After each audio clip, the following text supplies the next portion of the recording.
¿Qué tal, primates y piratas de los 7 mares de cerveza? Mi nombre es Bastardo y si tú eres un ser humano, mátate. El día de hoy tenemos una videotesis acerca de, así lo he titulado, Palabra es parásito, la teoría negativa del origen del lenguaje en la obra del escritor William Burroughs. Entonces, básicamente, ¿a qué me refiero con esto? ¿Qué vamos a ver en este video? Bueno, vamos a ver una visión del lenguaje que es opuesta a la tradicional. Normalmente, la gente dice que el lenguaje es hermoso, es un don humano que nos permite expresarnos, nos permite dialogar con otra persona, nos permite ser felices, pasarlo bonito, ¿no? Nos permite, por ejemplo, el lenguaje artístico, el lenguaje poético nos permite ver otras realidades, ir más allá. Bueno, esto es absolutamente lo contrario. Hay un escritor llamado William Burroughs, que es el que había mencionado, que tiene una tesis negativa del lenguaje. Es decir, en vez de concebirlo como un don y todo lo demás, lo concibe como un parásito, como algo que nos impide precisamente la comunicación, nos impide conocer a las otras personas, nos impide saber realmente lo que piensan otros. ¿Por qué? Porque el lenguaje es imperfecto, el lenguaje no es una forma correcta de comunicación, es una forma perversa, es una forma infecciosa de tratar de comunicar cosas a otra persona y a otros seres. En fin, ahí vemos justamente a ese amigo guapetón que está ahí fumándose un puchito, es William Burroughs. Así que justamente detrás, gracioso, ¿no? Detrás de una advertencia de peligro, se pone a fumar su puchito. Y empezamos con una cita para más o menos entender por dónde van los tiros.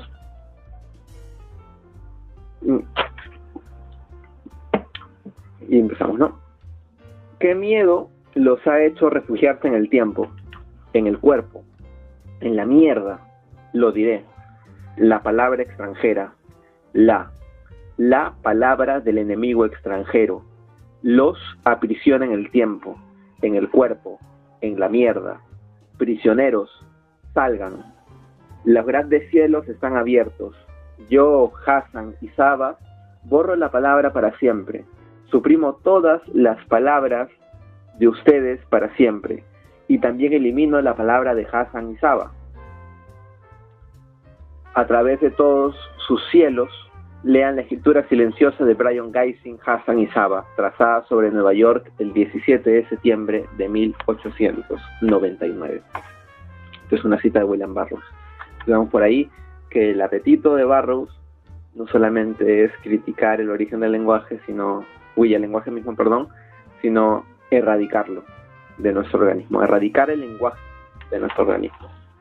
Hasta ahí igual ustedes están escuchando que suena un poco descabellado todo esto, pero iremos paso a paso hasta que más o menos vaya formándose la idea, ¿no? Bueno, contexto, como digo en mis videos, contexto. Hay que contextualizar todo esto. ¿Quién es William Burroughs? ¿A qué generación pertenece? ¿Por qué piensa estas basuras? ¿Por qué tiene tanta mierda en la cabeza? ¿Por qué? ¿Quién es? ¿Por qué está loco? Bueno, empecemos con eso. William Burroughs pertenece a una generación... ya está bien. Vamos a tener que hacer lo mismo siempre, y que lo que pasa es que no sé por qué el orden se me va al carajo, entonces yo quisiera empezar una por una, pero al final termino haciéndome un lío. Bueno, ahí vemos a William Burroughs, como había dicho, bastante guapo. Pero en fin, William Burroughs pertenece a una generación bastante conocida, que es la generación Beat. Al final de los 50 surge esta generación, los 50, 60. La generación Beat es una generación de artistas, de escritores, más que nada, estadounidenses, que se caracterizan por tener una escritura desenfadada, es decir, no seguían tanto este rollo de versificación y todo lo demás, hacían más poesía libre, ¿no? Verso libre, y eran bastante interesantes porque sus imágenes eran muy fuertes y eran muy frenéticas. El paso de las imágenes era bastante frenético. De hecho, en esa época está muy en boga lo que es el jazz bebop, un jazz bastante acelerado.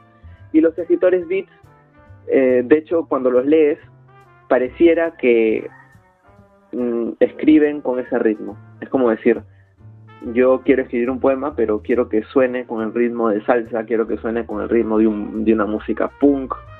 Entonces entramos en un punto bastante curioso, ¿no? Bastante sabrosito, ¿no? Entonces, eso es lo bueno de los beats, ¿no? Que tú a veces, por ejemplo, lees a Allen Ginsberg, que es uno de los poetas de la generación, y realmente a veces tiene un ritmo muy frenético que te hace pensar en un solo de batería rapidísimo, típico del jazz, bebop, ¿no? Es impresionante. O sea, por favor, si no han escuchado jazz bebop, escuchen jazz bebop, por ahí lo pongo. Pero en fin, William Burroughs es parte de esta generación. De hecho, acá vemos una foto con gran parte de los escritores de la generación. Vemos a Allen Ginsberg, aquí está justamente el que estamos hablando, William Burroughs, y demás, ¿no? O sea, es conformado por ejemplo, Gregory Corso, Bob Kaufman, había mujeres también, ¿no? Que no hay que olvidar esto, que me parece un punto bastante extraño, ¿no? Que no se ha rescatado las poetisas, por ejemplo, Candel, ¿no? No se las menciona, Di Prima, no se las menciona porque sí, es una historia machista al parecer, porque también eran buenas, o sea, porque la gente dirá, no, es que no se menciona a las mujeres beats porque no escribían tan bonito, no escribían tan bien, no eran tan duchas en el arte de la palabra, pero no, o sea, yo he revisado muchos trabajos de algunas escritoras beats y en verdad tienen un nivelazo, amigos, tienen un nivelazo, solamente que en esa época si eras mujer y escribías era porque estabas loca. De hecho, muchas de las escritoras, muchos artistas en esa época, es lamentable decirlo, ¿no? Pero acabaron en el manicomio. O sea, sus familias dijeron, escribes, y la sociedad dijo, escribes, debes ser una histérica, debes estar loca, y las mandaron al manicomio. Y sabes que si tú no estás loco y te mandan al manicomio, vas a acabar loco, vas a acabar loca, vas a acabar mal.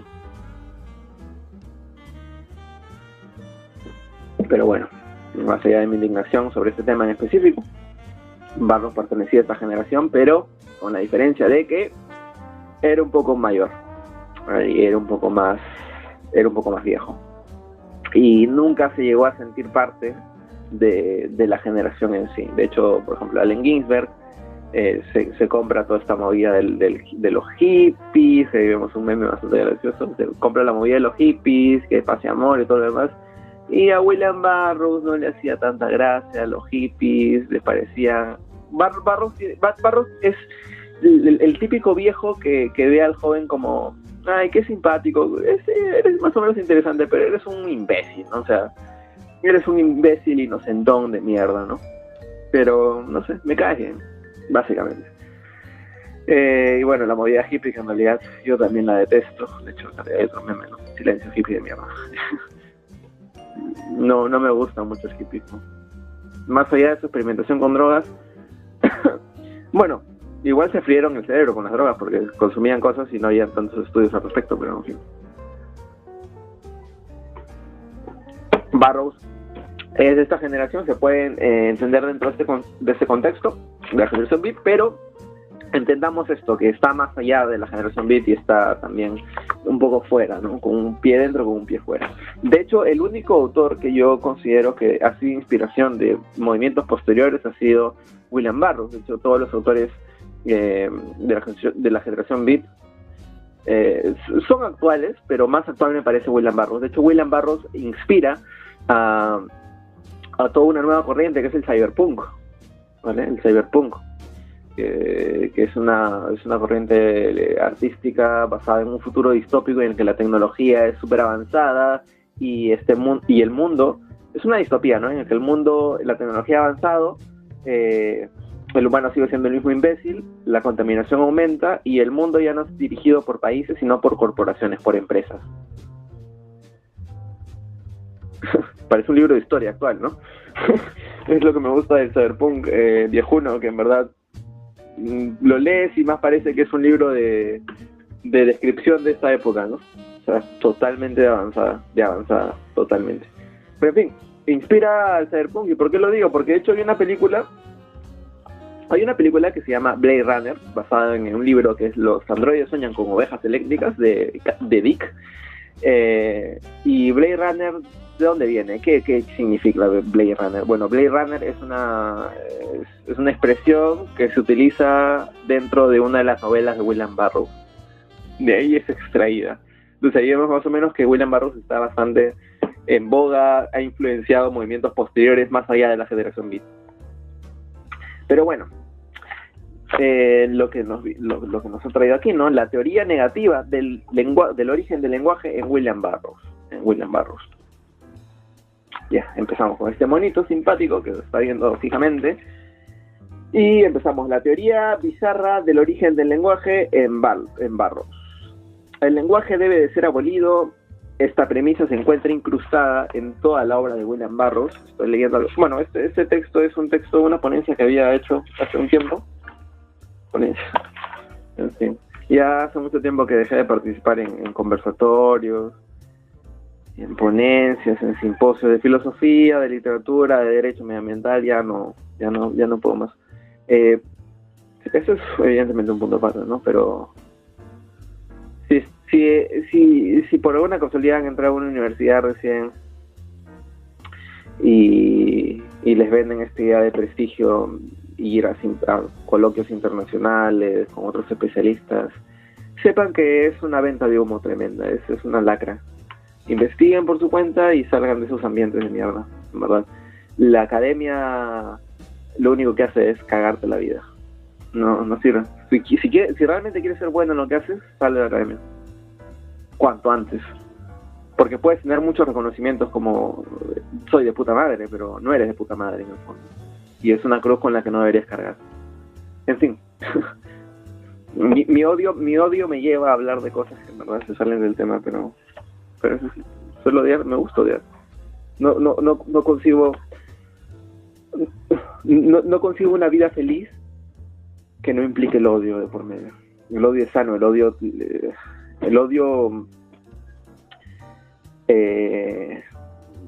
no sé, es bueno para el cutis.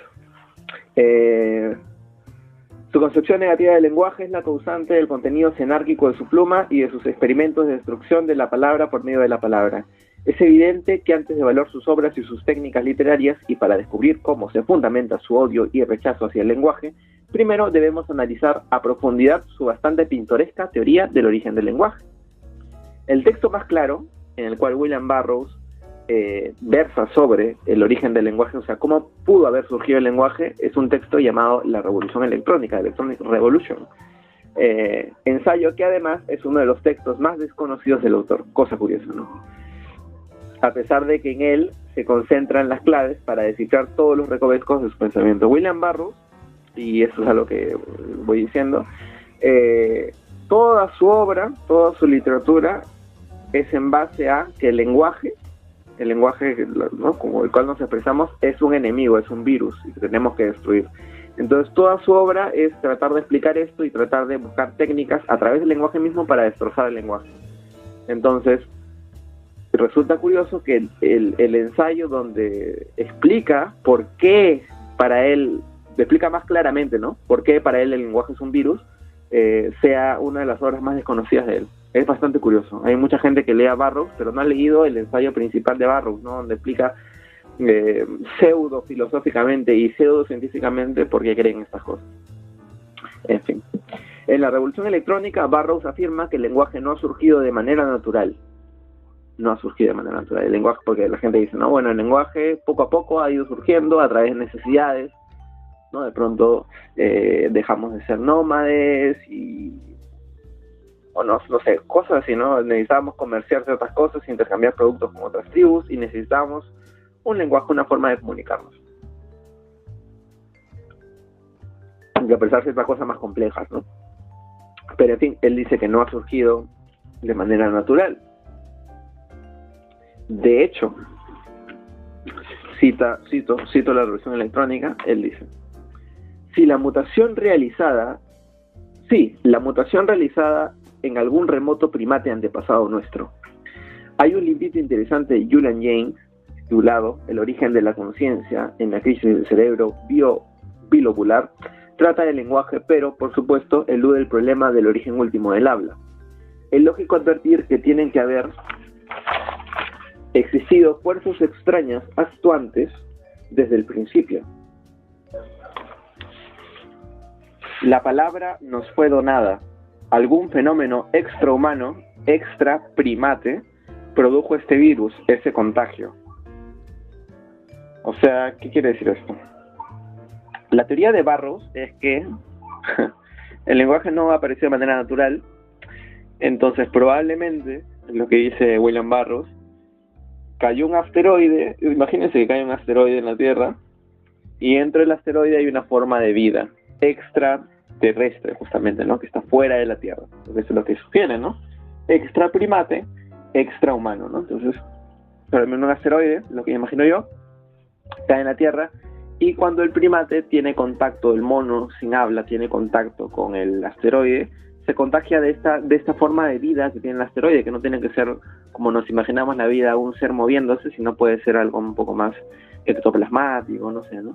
Entonces lo infecta este primate está a punto de morir y antes de morir se reproduce, tiene sexo, lo que sea, y desarrollan los siguientes primates órganos fonadores para hablar y todo lo demás. Pero es un virus. Es un parásito, más que un virus, ¿no? Es un ser, porque William Burroughs habla que el lenguaje es una especie de ser parásito, es como, tiene una entidad propia. De hecho, hay una novela cuyo autor no recuerdo, que extremiza este punto de vista y versa sobre un astronauta o algo así que está viajando en el espacio y es infectado, y al final el lenguaje sale de su cuerpo y ve y toma forma este virus, y es como una forma de un animal, de un monstruo absolutamente asqueroso. Pero en fin, o sea, eso, Burroughs piensa eso, ¿no? Viene desde afuera, no es algo natural, entonces sí, es un virus que viene de otro planeta probablemente y que ha infectado y nos ha dado el lenguaje y nos ha hecho evolucionar a la fuerza, ¿no? Entre comillas, a la fuerza. Los primeros primates entonces desarrollaron aparatos fonadores producto de esta invasión vírica, y como especula Burroughs, en sus últimos espasmos de muerte fecundaron a las hembras, las cuales posteriormente parieron primates que ya tenían incorporados de una manera estable la mutación y el virus. Si nos detenemos un momento, puede ser muy simple detectar su carácter ajeno y descontrolado. Para ello bastaría un simple ejercicio: intentar dejar de pensar con palabras. Difícil, ¿verdad? Y es verdad. No, intenten pensar sin palabras. No se puede, es bastante complejo. Siempre tenemos el lenguaje metido en nuestro organismo, metido muy, muy profundamente, que ha echado muchas raíces en nuestra mente. No concebimos casi absolutamente nada sin lenguaje, sea lenguaje de señas, sea lenguaje de lo que sea, pero es lenguaje a fin de cuentas. No podemos hacer una vida sin esto, sin este tipo de lenguaje de comunicación.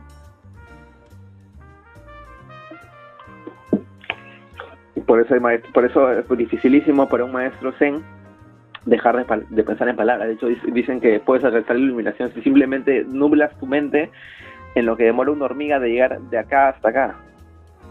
Si logras anular tus pensamientos en lo que demora una hormiga de llegar de acá hasta acá, eres un puto maestro zen. Porque es muy difícil. A veces pensamos que estamos pensando en nada. A veces pensamos que estamos pensando en nada. ¿Ya ven? ¿Ya ven que siempre pensamos en palabras? Y pensamos en palabras. En fin. No, pero yo pienso en imágenes. Bueno, esas imágenes automáticamente te remiten a palabras. Y el lenguaje de imágenes también es un lenguaje, ¿no? Bueno, en fin. A ver. Ya. Y es un virus que está bajo control. ¿Por qué? ¿Por qué no identificamos, por ejemplo, por qué no nos sentimos enfermos si tenemos un virus? Porque es un virus que ha sido exitoso, es un parásito que ha sabido adaptarse a su huésped, y está bien adaptado, ha sido asimilado también, que no lo sentimos como algo externo, lo sentimos como parte de nosotros mismos. ¿Vale? Este es el truquito. La existencia del lenguaje como virus, ok. Y ahora, bueno, entendemos que el virus Burroughs entiende al lenguaje como un virus, todo lo demás, pero ¿por qué tendríamos que oponernos al lenguaje? ¿Por qué deberíamos verlo como el villano de esta historia? Porque al final igual nos ha ayudado a comunicarnos y todo lo demás, ¿no? En teoría. Bueno, voy a dar 2 razones por las cuales el lenguaje debe ser erradicado. La primera, porque el lenguaje posibilita todo discurso de poder. Y todo discurso de poder, a su vez, posibilita todo discurso de dominación de otra persona, dominación de otras culturas, de imposición y de autoridad. Es decir, el lenguaje es la herramienta básica y fundamental del fascismo. Del fascismo que hace que posible que a través del discurso tú manipules la cabeza de otras personas e impongas tus propios pensamientos o tus propias verdades o tus propios sistemas. Ese es el lenguaje. Es la herramienta perfecta de los fascistas. Y en segundo punto, el lenguaje va a impedirte evolucionar, porque si es un virus que se ha asimilado bien en tu cuerpo, supongamos que tú eres su huésped, ¿no? Tú eres la persona que ha contagiado, supongamos que tú quieres evolucionar a otro estadio de comunicación, con una comunicación de pronto que no necesite palabras, este tipo de lenguaje, sino que desarrollemos telepatía. Entonces, si es el virus, va a estar obsoleto y va a ser erradicado de tu sistema. Y como es un virus que está en tu cuerpo, no va a dejarte que evolucionar otro estadio. Entonces va a arrastrarte a quedarte en este estadio para siempre. Entonces, el segundo punto por el cual tenemos que abandonar el lenguaje es porque el virus no te va a dejar evolucionar a un estadio superior. ¿Vale? A mí me parece súper importante este punto. Súper importante ese punto. En fin. Vamos a desarrollar el primer punto, sobre todo, más detalladamente.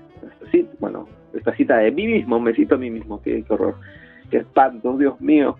La existencia del lenguaje como virus posibilita la perpetuación del control de los seres humanos, su sumisión.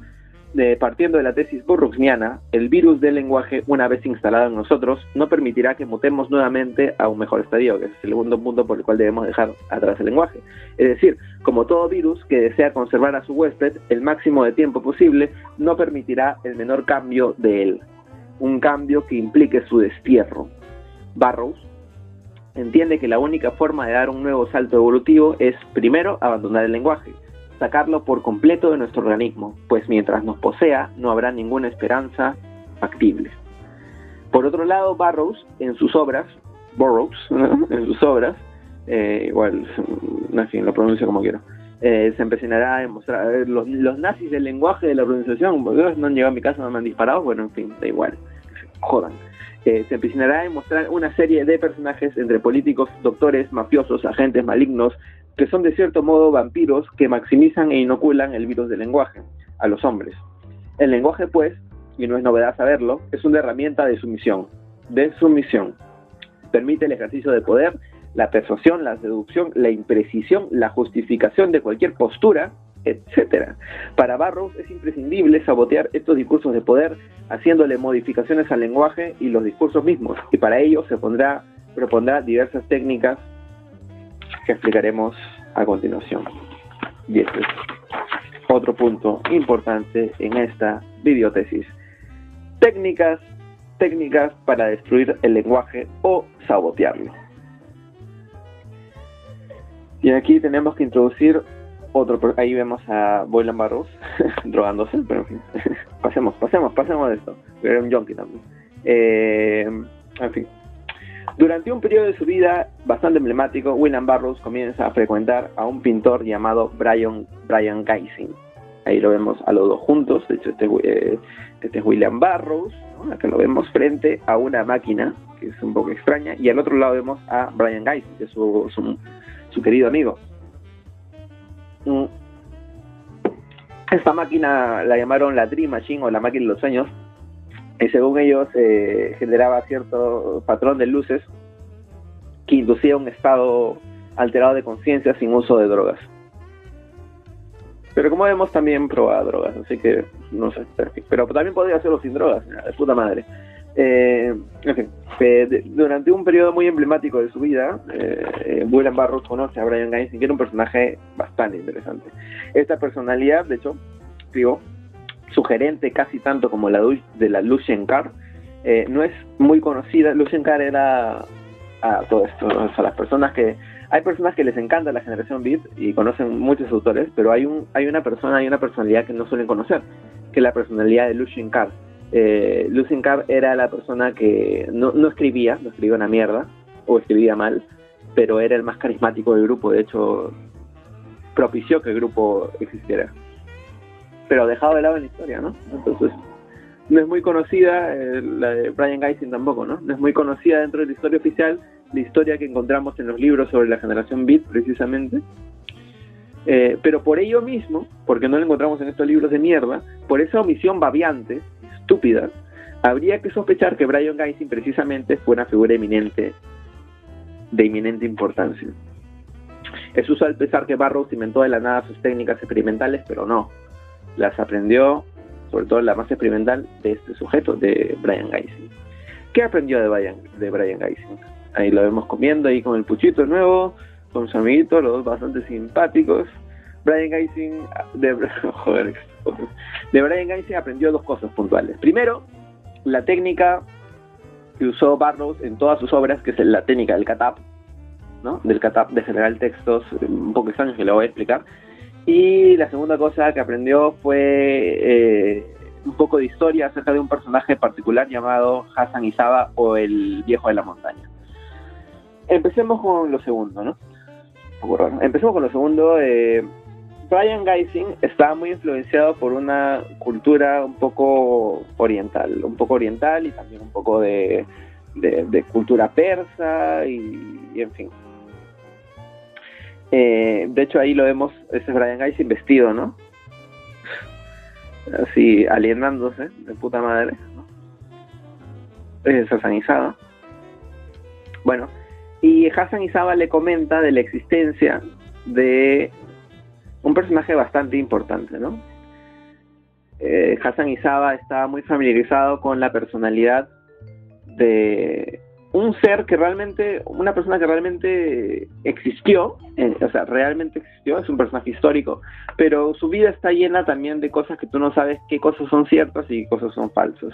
Este personaje que Geising muestra o le dice, ¿no? Oye, esta persona es de puta madre, ¿no? Deberías leer acerca de él, ¿no? Esta persona es Hassan Isaba, o el viejo de la montaña. Ahí lo vemos, una representación de él. ¿Quién era él? No sé si han jugado Assassin's Creed, pero hay una parte en la que se explica, ¿no? Que hay una secta de asesinos, ¿no? Bla, bla, bla, bla. Bueno, la secta de asesinos fue fundada en teoría por este tipo que es Hassan Isaba. De hecho, los seguidores de Hassan Isaba fumaban mucho hachís, y como eran fumadores de hachís, les decían los hashashins, que viene de fumadores de hachís, que al mismo tiempo ahora se usa para hablar de los asesinos. O sea, la palabra asesino proviene de hashashin, que era una forma de hablar de los seguidores de Hassan Isaba porque fumaban muchos hachís o eran fumadores de hachís. Un poco de historia con Bastardo, pero en fin. Era un personaje muy interesante. Tenía una secta de asesinos, como ya he mencionado, y su fortaleza quedaba en un lugar, la fortaleza se llamaba la Fortaleza del Alamut. Era un personaje muy intrigante, era amigo de un rey, un monarca bastante interesante. Era amigo de también Omar Khayyam, que era un poeta maldito que escribe el Rubaiyat. Por ahí voy a dejar el nombre también, el Rubaiyat. El Rubaiyat de Omar Khayyam es un poeta maldito persa que, joder, es preciso, tiene una... Dios, por ahí voy a poner un verso también que me ha emocionado. Por ahí, yo no sé cómo se señala esta cámara de mierda, pero en fin, por ahí supongo que si hago esto, estoy señalando correctamente, pero en fin, se me da la olla y se me da un poco el trago. Estoy un poco ebrio, pero en fin, da igual. Concéntrate, bastardo, concéntrate. Inspírate en todo caso, ¿no? A ver. Ya bueno, tenía una secta de asesinos y era una secta bastante particular. Funcionaba de una forma bastante extraña. Él reclutaba personas y una vez que estaban a su servicio, les mostraba un lugar llamado, evidentemente en su palacio, en la Fortaleza del Alamut, llamado el Jardín de las Delicias. Entonces hacía que toda esta gente nueva, todos estos noobsters, entraran en el Jardín de las Delicias, donde les ponía mujeres, hombres desnudos, mucho arte por todas partes, drogas a montones, alcohol a montones, comida, bufetes. Era el jardín de las delicias. Pero de pronto le decía, ya, se acabó la fiesta. Si quieres regresar al jardín, te voy a desterrar del jardín de las delicias. Estás fuera ahora del jardín de las delicias. Si quieres regresar al jardín de las delicias, vas a tener que matar a mi nombre a ciertos políticos, a ciertos líderes religiosos de por ahí. Entonces, ni cortos ni perezosos mataban para regresar al jardín de las delicias. Esa es una anécdota que tampoco se sabe si es cierta o falsa. Como todo lo que ustedes, si quieren investigar Hassan Isaba, no van a saber distinguir una puta mierda. No se sabe qué es verdad y qué es falso, ¿no? Con respecto a su figura. Pero en fin, quizás sea lo curioso de él, ¿no? Y bueno, Hassan Isaba, la última frase que dijo antes de morir fue una cosa que le impactó mucho a Barros, que fue: nada es verdad, todo está permitido. ¿Qué significa esto? Si nada es verdad, que a través del lenguaje tú puedes formular una teoría A y luego su antítesis, y luego volver a afirmar y luego volver a contradecirte. En fin, esto es posible a través del lenguaje. Nada es verdad, todo es posible. Al menos así fue la interpretación de Barros, ¿no? Nada es verdad, todo es posible, y Barros dijo, bueno, esto tiene que ver con el lenguaje, porque el lenguaje, en efecto, si puede defender cualquier tipo de postura y defenderla a la perfección, termina mostrando que nada es verdad. Cualquier cosa puede ser verdad, cualquier cosa puede ser defendida a través del lenguaje, y en ese sentido todo puede ser posible. Pero en fin, precisando más por qué Hassan Isaba decía esto, tenemos que ver también cómo formaba, o sea, aparte del jardín de las delicias y esta técnica que usaba con sus adeptos, había otra técnica que usaba Hassan Isaba, y era una técnica que precisamente involucra el lenguaje. Primero, a sus adeptos les enseñaba muchos argumentos a favor de la existencia de Dios, ¿vale? Entonces sus adeptos, los Nupster, llegaban, les enseñaba el jardín de las delicias y todo lo demás, pero también les daba clases de teología, les decía Dios existe por este motivo, por este motivo, por este motivo. Y cuando los había vuelto una suerte de evangelista, estos que dicen, aleluya, hermano, ¿no? Y están totalmente convencidos de la existencia de Dios, una vez que había logrado esto con ellos, les decía, ¿saben qué? Los he troleado, Dios no existe. Y la gente decía, ¿qué? Mi cabeza no explota. Y les comenzaba a dar todos los argumentos en contra de la existencia de Dios. Entonces ya comprenderán que la mente de estas personas colapsaba, hacían cortocircuito, tenían un derrame por acá, perdón, es que me sacan la oreja, perdón, discúlpame, señor. Y es así. ¿Y por qué? ¿Qué quería demostrar a través de esto? Que nada es verdad, justamente, nada es verdad, todo es posible. O sea, que se dejen de tonterías y que podrían creer en algo como creyeron en Dios tan fervorosamente, y después podría venir yo y decirles que no existe y convencerlos también de eso, y luego podría regresar y convencerlos de nuevo de que existe. Eso sí, nada es verdad, todo está permitido. Entonces esa es la figura de Hassan Isaba, que influyó a William Burroughs, y como vimos, William Burroughs lo asoció, pues, ¿no?, a que esto precisamente es posible gracias a que existe el lenguaje, ¿no?, que es la herramienta principal de persuasión, de manipulación de la verdad, o de creadora de varias verdades al mismo tiempo, ¿no? Porque, como hemos visto, cualquier tesis, y esto lo ven, por ejemplo, en una escuela académica, que ustedes quieren hacer una tesis de filosofía, de qué sé yo, de que los chanchos vuelan, pero citan a Foucault y citan a Derrida y Deleuze, y de una forma estructural, coherentista de la filosofía analítica, tal, si A es B, entonces C, y ya está, y ganan un premio, ¿no?, en anagrama, da igual. Entonces nada es verdad, todo está permitido. Eso le influye a Burroughs y hace que se vuelva un poco más radical, ¿no?, en su teoría del lenguaje. Y lo segundo que le enseña su amigo Brian Gysin a Burroughs es lo siguiente: la técnica experimental del cut-up. El cut-up consiste, por ejemplo, Gysin era pintor, entonces agarraba ciertas pinturas que tenía y hacía una especie de collage, o sea, las cortaba sus propias pinturas, varias pinturas, ¿no?, varias pinturas, las cortaba y las reensamblaba al azar, con piezas de otras pinturas, cosa que formaba una pintura al azar, una pintura nueva, una conformación nueva. pictórica, o qué sé yo. Bueno, William Burroughs aprende esto de él, pero lo desarrolla mejor en textos, porque él era escritor, no era pintor.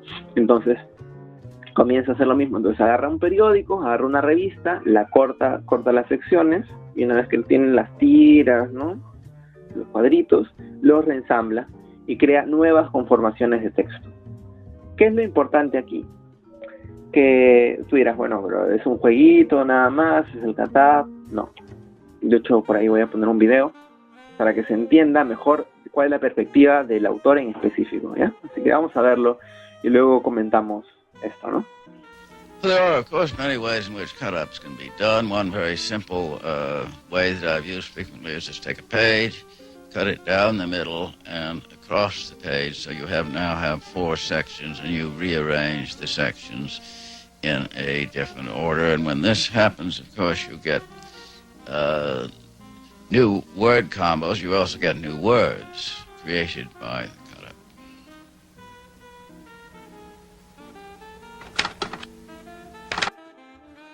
Bueno, básicamente entonces la técnica de William Burroughs consiste en reagrupar textos y generar un nuevo mensaje. ¿Cuál es lo revolucionario en esto? Porque igual y es un chistorrete o algo por el estilo, es simplemente una técnica para entretenerse, no.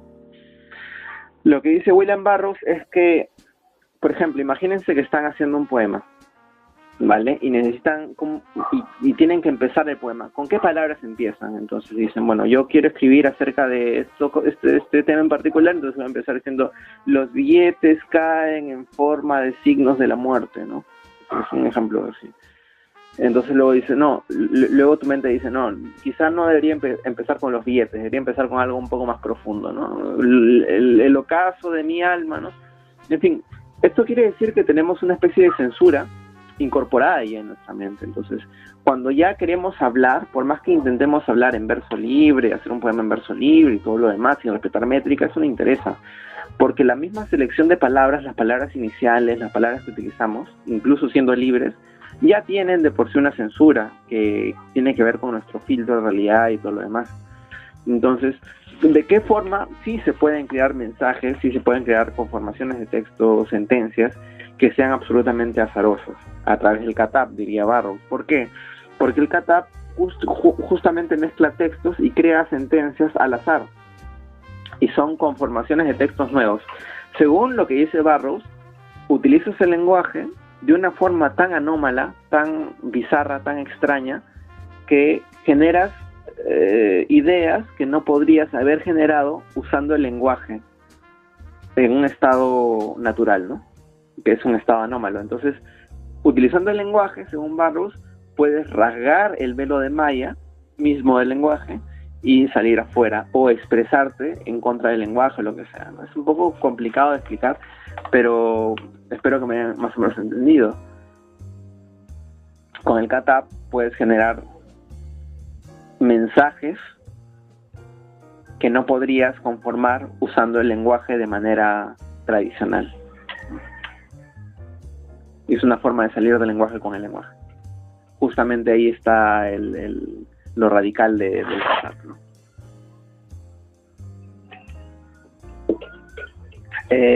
Bueno, vemos unos ejemplos de Katab, todo lo demás. Y bueno, Burroughs sentía que era la reencarnación.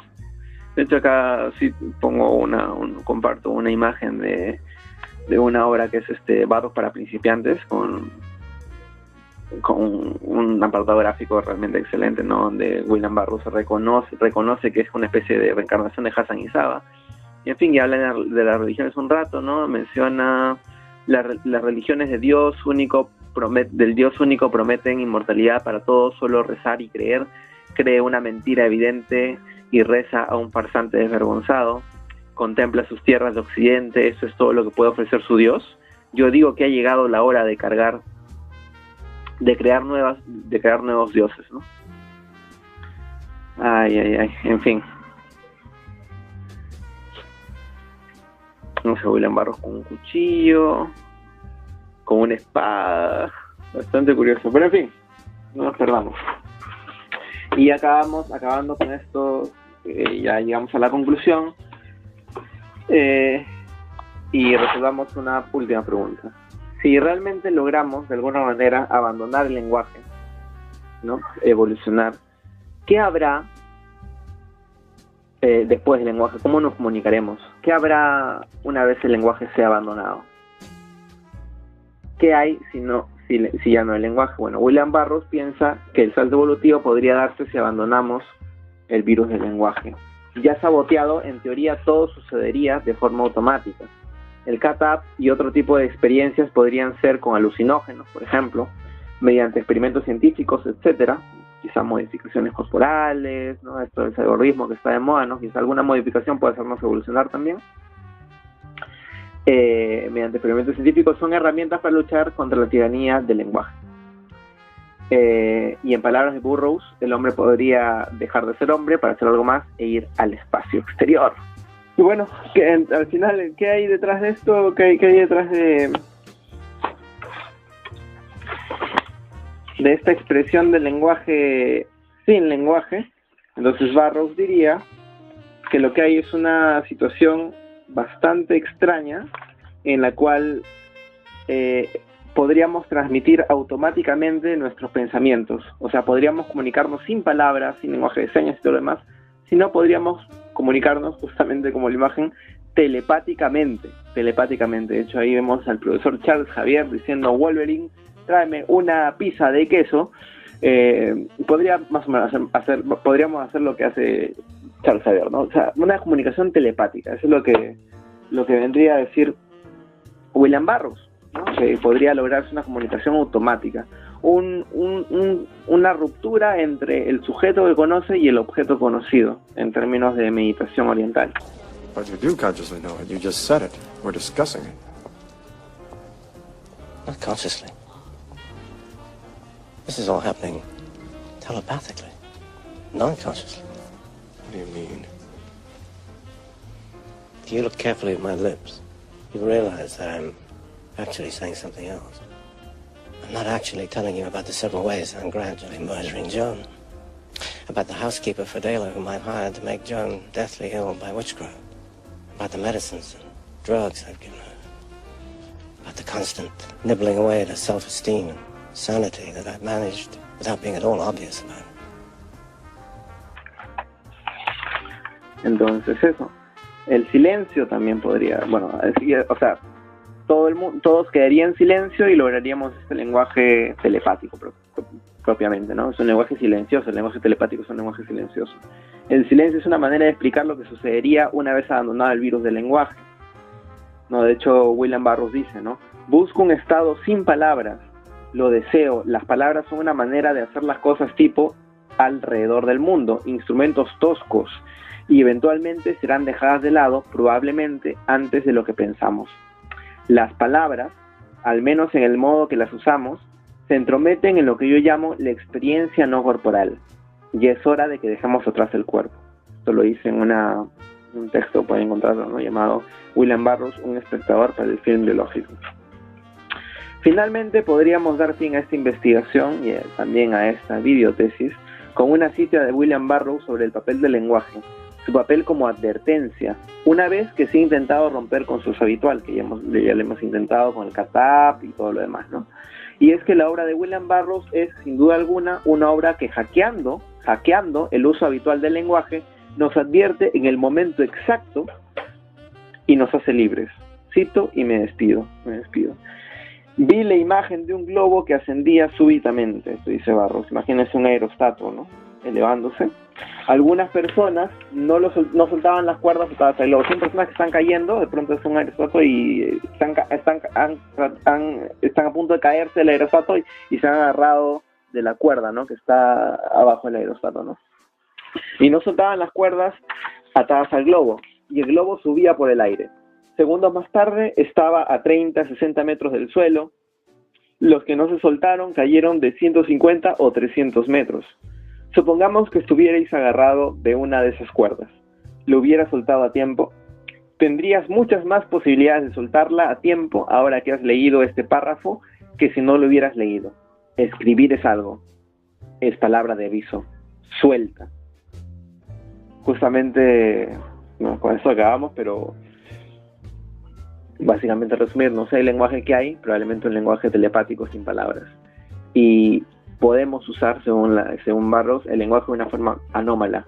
Y esta forma anómala de usar el lenguaje a través del cat-up y de ciertas técnicas hace que el lenguaje sea un lenguaje de advertencia. ¿Y cuál es esa advertencia? Deja el lenguaje, deja el uso el uso mainstream del lenguaje, suelta la cuerda, cae, suicida este tipo de vida que tienes en el momento, ¿no? En el que tienes el lenguaje usual.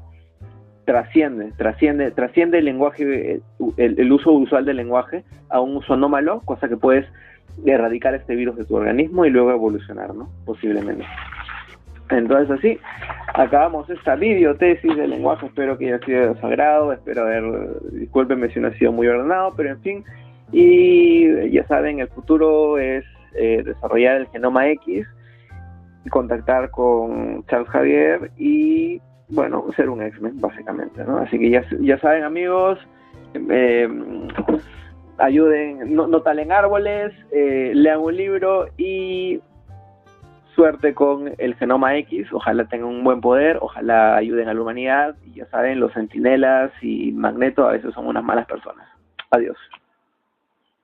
Yes, hello. Yes, hello. Yes, hello. Yes, hello. Yes, hello. Yes, hello. Yes, hello. Yes, hello. Yes, hello. Yes, hello. Yes, hello. Look at that picture. Very good. Thank you.